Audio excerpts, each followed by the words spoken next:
由民署主辦嘅除夕倒數晚會中午舉行拜神儀式，祈求一切順利。麥家豪報道。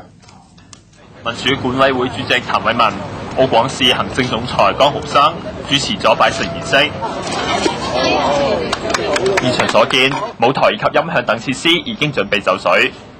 倒數晚會會喺除夕當晚10時05分喺西環湖廣場舉行。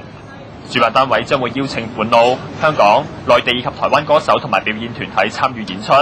澳門電視台以及電台屆時將會全程直播晚會嘅盛況。另外，民署話為咗令觀眾有更好嘅欣賞效果，今年會調整舞台嘅方向。今次我哋嘅舞台設計咧，我哋係總結咗過往幾年嘅經驗咧，我哋考慮咗觀眾嘅睇嘅方面，因為我哋要考慮翻背景方面嗰個大旅遊塔方面嗰個大嘅熒光幕，亦都注意翻韓新博士馬路一帶嘅人流咧，我哋今年就特別調整咗嗰個舞台嘅位置，咁亦都希望喺現場同埋喺周邊嘅人咧能夠個個都睇到。